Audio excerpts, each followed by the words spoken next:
What's up, my hungry gringos? Welcome back to Make It Less Sad, where I take cuisines from around the world and use them to make your kitchen life a little less depressing. It's a channel for people who love to eat, but may or may not be very proficient in the kitchen. So if you like awesome recipes that aren't that hard, make sure to hit that subscribe button below, hit the like, hit the share. It really helps me out. So today, we are going to be tackling the West African avocado, or as you may know it, the Florida avocado. Now, Florida avocados get kind of a bad reputation. I will admit they're not as tasty as the wonderful Haas avocado. You don't really see Florida avocados that much on avocado toast because they're bigger, they're not as tender, they don't have as much flavor, but there is something great that you can do with them, and that's what we're gonna learn how to do today.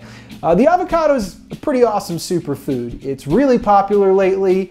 But its history goes back really, really far. It didn't really get popular in the United States till the 1950s when we started putting it into salads, and it's been eaten for like 10,000 years in Central and South America. So 10,000 years ago, people were doing brunch, eating avocados, while a human sacrifice was going on in the background. Where's Beverly this week? Could she not make it to brunch? Oh, you didn't hear? She was sacrificed by the high priest. Oh, that's a shame. To be honest, I never really much cared for her. You know what, me neither. I'm just so glad you're the one to say it first. So while the overpriced avocado toast is new, eating avocado is not. It goes back thousands and thousands of years, which is pretty amazing. But we're gonna take this avocado and we are going to make ají de aguacate, which is kind of like guacamole, but not really. It's this Colombian dish. It's a little more liquidy. It's more of a sauce, but also functions really well as a dip. We're gonna really kind of churn it out so it's really thin and flows very nicely, and that's gonna kind of mask the taste and texture of the Florida avocado because you're not getting the chunks like you would get with a Haas avocado. So let's take that avocado and make it less sad. All right, so let's get to cooking, everybody. Is it cooking? Not really, because I'm just preparing it. First thing we're gonna do is we are going to slice our avocado in half.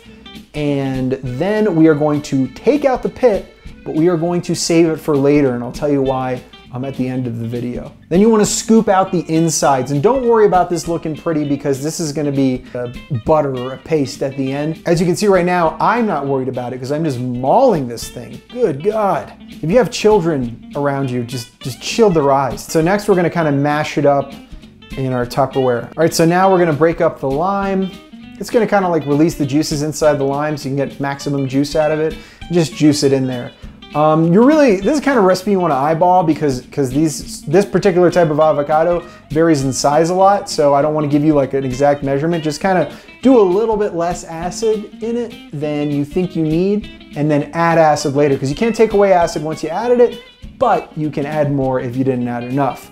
We're also going to add a tablespoon or so, más o menos, of white vinegar. Then we're gonna hit it with some red pepper flakes, some salt. Make sure not to undersalt, it'll really help brighten up the flavor. A few cranks of pepper and some onions that I've finely chopped and soaked in water. That kind of takes away their harshness since we're gonna be eating these onions raw.